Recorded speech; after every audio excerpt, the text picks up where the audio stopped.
আসসালামু আলাইকুম।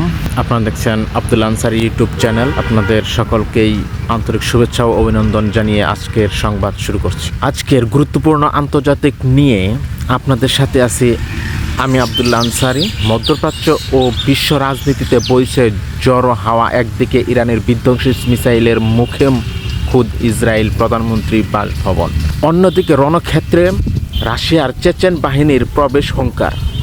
এমনকি সুর পাল্টাচ্ছেন খোদ আমেরিকা প্রেসিডেন্ট ডোনাল্ড ট্রাম্প। আজকের বিশেষ প্রতিবেদন থাকছে এসব খবরের বিস্তারিত বিশ্লেষণ।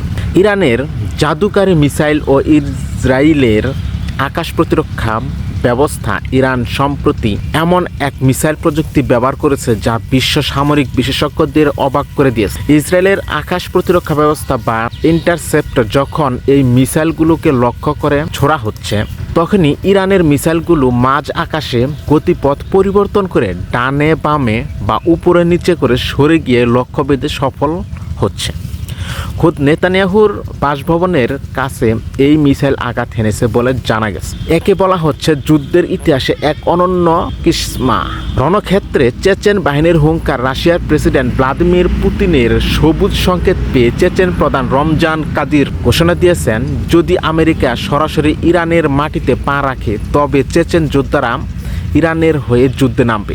চেচেন বাহিনী তো চিনেন, রাশিয়া ইউক্রেন যুদ্ধের সময় কিন্তু চেচেন এরা যুদ্ধ করছে, খুবই সাফল্যের সাথে যুদ্ধ করে, এটা অবশ্য আপনারা জেনে থাকবেন। তো এই দুর্ধর্ষ বাহিনী এর আগে আফগানিস্তান ও ইউক্রেনে, মানে যেটা এখন বললাম, ইউক্রেনে নিজেদের শক্তির প্রমাণ দিয়েছে। এখন তারা একে ধর্মযুদ্ধ হিসেবে দেখছে, যা পুরো যুদ্ধের সমীকরণ বদলে দিতে পারে। ট্রাম্পের সুর বদল ও হরমুজ প্রণালীতে ইরানের নিয়ন্ত্রণ। মার্কিন প্রেসিডেন্ট ডোনাল্ড ট্রাম্প হঠাৎ করে জানিয়েছেন তিনি হরমুজ প্রণালী আগলে রাখার একক দায়িত্বে আর নিতে চান না। মানে হচ্ছে কি, তারা এখন একা একা এই দায়িত্বটা নিতে চাচ্ছে না, মানে একা আসলে পারতেছে না, সেটা কিন্তু এখন একা একা নিতে চাচ্ছে না, মানে এইভাবে বলে পিছু হটবে। ট্রাম্পের এই পিছুটান কি যুদ্ধের ভয় নাকি কৌশল? ট্রাম্পের এই পিছুটান কি যুদ্ধের ভয় নাকি কৌশল?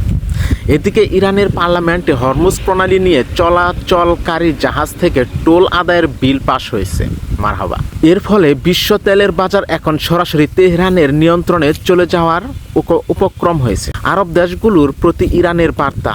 ইরানের পররাষ্ট্রমন্ত্রী আব্বাস আরাকচি প্রতিবেশী আরব দেশগুলোকে সতর্ক করে বলেছেন, ইরান কোনো সাম্রাজ্যবাদী শক্তি নয়। তিনি জানিয়েছেন যেন তারা শত্রুর ফাঁদে পা না দিয়ে নিজেদের নিরাপত্তা নিজেরা নিশ্চিত করে। কুয়েত ও সৌদি আরবের মতো রাষ্ট্রগুলো এখন পরিস্থিতির দিকে কড়া নজর রাখছে। প্রিয় দর্শক, রাশিয়ার চেচেন বাহিনী মাঠে নামলে এই যুদ্ধ কি তৃতীয় বিশ্বযুদ্ধের দিকে মোড় নিবে? ট্রাম্পের এই নীরবতা কি বড় কোনো ঝড়ের পূর্বাভাস?